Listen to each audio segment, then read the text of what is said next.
Hello বন্ধুরা, আমি নাইম। আজ আমি আমার জীবনে একটি ভয়ঙ্কর ঘটনা তোমাদের কাছে শেয়ার করব। গল্পটি হচ্ছে রাত 2:27।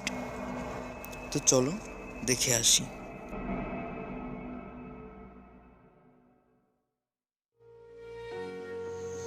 বেশ কিছুদিন আগের একটি ঘটনা।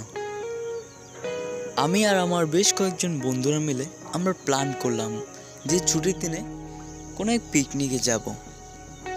তো আমরা তৈরি হয়ে নেই এবং সেই উদ্দেশ্যে রওনা হই।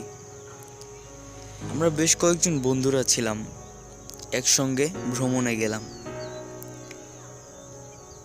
এক পর্যায়ে সেখানে পৌঁছে যাই, গাড়ি থেকে সবাই নেমে পড়লাম। বেশ মজা করলাম সেদিনটায়, সারাদিন আনন্দ ফুর্তি করলাম। এক পর্যায়ে রাত হয়ে গেল। তো আমরা সবাই এক জায়গাতেই ছিলাম, শহরের অদূরেই, চারিদিকে নিরিবিলি একটি পরিবেশ। আমাদের বেশ ভালোই লাগলো। তো আমার মনে হলো অনেক রাত হয়ে গেছে আর সবাই যার যার বাড়ির দিকে রওনা হচ্ছে। আমিও ভাবলাম এবারে বাড়ি ফিরে যাওয়া যাক।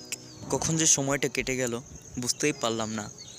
সময়টা দেখার জন্য হাত ঘড়ির দিকে তাকালাম।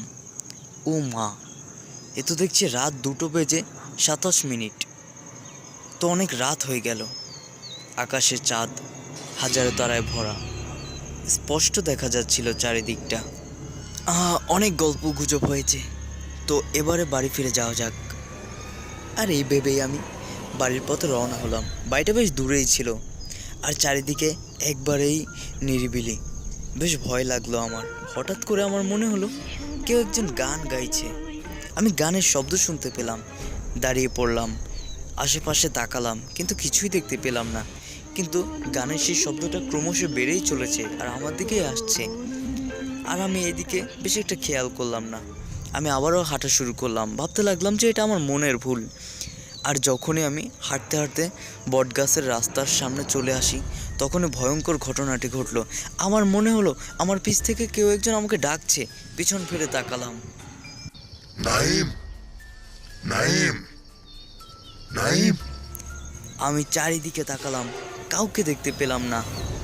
আমি আবারও হাঁটা শুরু করলাম। বুঝতে পারলাম যে এখানে ভৌতিক ঘটনা প্রতিনিয়তই ঘটে, কিন্তু আমার তখনটা খেয়াল ছিল না। আর তাও আবার রাত্রেবেলা। এক পর্যায়ে আমি লোকালয়ে চলে আসি। তারপর আর আমার সঙ্গে কোনো ঘটনা ঘটেনি।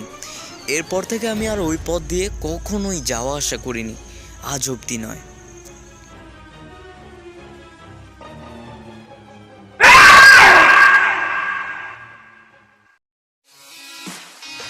দেখতে দেখতে আমরা 28তম পর্বটি এক পলকেই দেখে ফেললাম আর আমরা 29 পর্বের দিকে যাচ্ছি। আর আজকের ঘটনাটি আমাদের কাছে পাঠিয়েছিলেন নাইম। আমরা আজ নাইমের গল্পটি দেখলাম। তো আমরা পরবর্তীতে আরও একটি চমৎকার ঘটনা পাচ্ছি। ঘটনাটি বেশ ছোট, কিন্তু ঘটনাটি আমার কাছে ভালোই লেগেছিল, তাই আমি শেয়ার করছি আপনাদের কাছে। ঘটনাটি আমাদের কাছে পাঠিয়েছেন সিয়াম। সিয়ামের জীবনে একটি ঘটনা, তার জীবনে না কিন্তু তাদের এলাকাতেই একটি ঘটেছে। সাপোর্ট পেলেই আমরা আরও সামনের দিকে এগোতে লাগবো। আর যদি তোমরা মনে করো আগের ঘটনা ডাবিং করা যে ঘটনাগুলো আপলোড করা হতো সেগুলো ফিরে যেতে, তাহলে সেটাও ফিরে যেতে পারবো। আর যদি মনে করো না এগুলোই ভালো লাগছে, তাহলে সেটাও জানিয়ে দিতে পারো কমেন্ট করে। আর কি জানি বলবো ভুলে গিয়েছিলাম।